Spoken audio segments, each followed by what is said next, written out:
Levi, you came here thinking you'd only get 1 year. You got 2 at Nebraska. Reflect on these last 2 years meant for you. Yeah, I mean, that I'm really grateful that I got that second year and got to that full experience. Last year the fans were kind of missing, and first year in an offense it never goes as planned, and getting that second year got to feel more comfortable and got the fans, and it's been everything that I could have hoped for.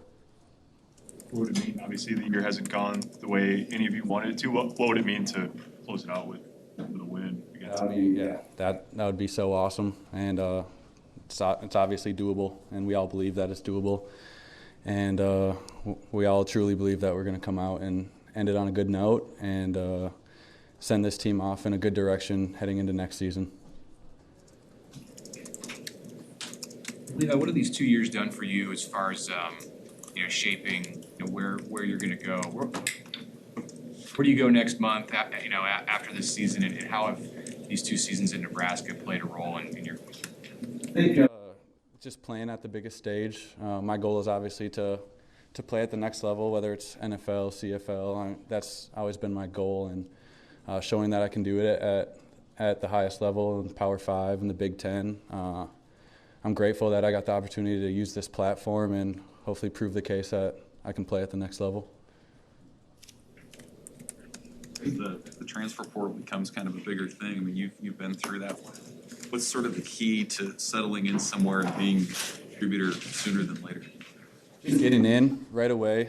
I know I got in and texted Luke and Adrian right away and just said, hey, let's go over the offense. Just learn as much as you can. Get to know the guys as much as you can.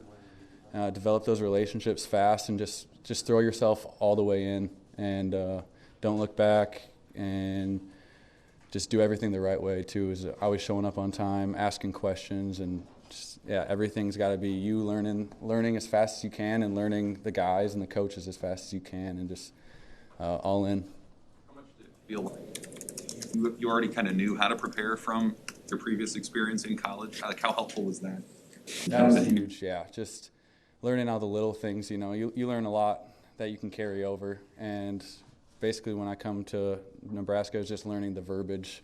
The new words mean different things, but other than that, I mean, I knew from just playing in games, the right spacing, the spacing you need to have, how to set certain corners up on different coverages, and all that's transferable. It's just mainly just learning the new words.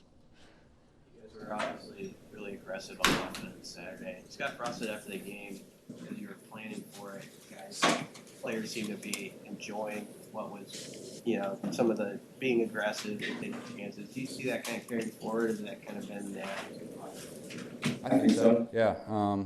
Wisconsin was ranked if the best defense, if not, Georgia maybe slightly ahead of them. But, I mean, their numbers, they're top defense in the nation, and we kind of just put our mind to it, like, we're going to be aggressive here. And we truly believe that we're a really good offense that can put up yards against anyone. So coming out and doing that against Wisconsin gave us a lot of confidence. And I think going into Iowa, we're gonna be aggressive, and we have all the confidence in the world that we're going to be able to be successful.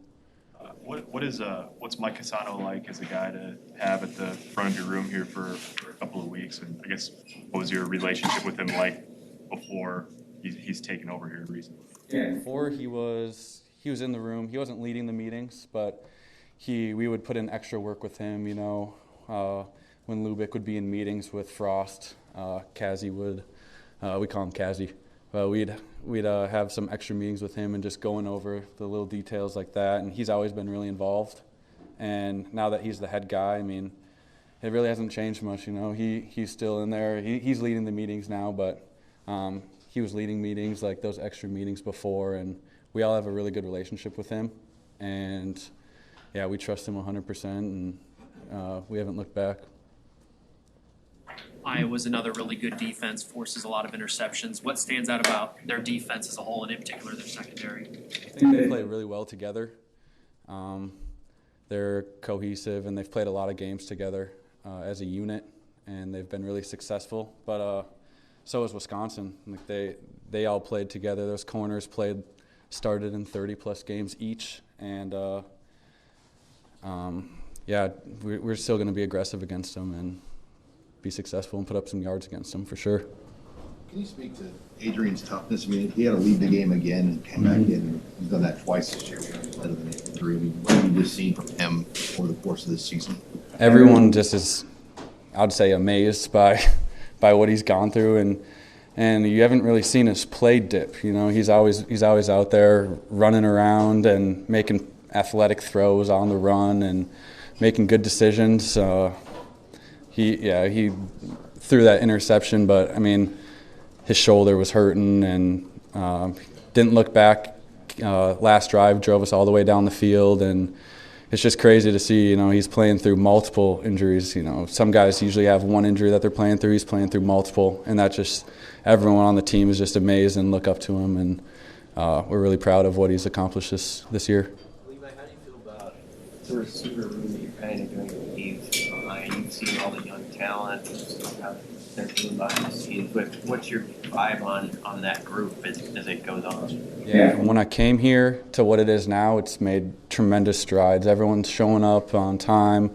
Everyone knows the offense now, and they're not even so much asking me like, well, what do I have on this route? Like, everyone knows what they have on this route now. They're kind of getting into like the deeper questions: is what should I do to attack this corner? And the strides that these young guys have made has been awesome. And me and Samar are going to be leaving obviously after this game. I think we're both proud of how much work they've put in and how we've led them a little bit in the right direction. What could you say about Samori also going out there last time when you're here, the impact he made? Yeah, you guys have all seen it. He's works his tail off and crazy fast, and just has a special gift of getting open over the middle. And if the ball's in the air, he's going to come down with it. It's been really awesome to watch him and see him succeed at the top level coming from an FCS school. You talked a little bit about that over your time here, but you've got you, Samari, obviously Klarvik on the other side, have all come from the FCS level. I mean, what is there, even when you're playing at that level, I mean, there's got to be some interest in wanting to show it. I mean, you think there's a lot of players at that level that could do it in the Big Ten or at the Power 5 level? I think so. You know, recruiting's a tricky thing. Obviously, the FBS schools aren't going to catch every single top talented guy. Some guys are going to fly under the radar. Some guys were injured during high school and have to go to the FCS route. And I think maybe some people underestimate the talent at the FCS level, especially the Missouri Valley and Samari's conference. Is that the Big Sky? The Big Sky is unreal talent too. And yeah, maybe some people underestimate how much talent is in those leagues. Anything else for Levi?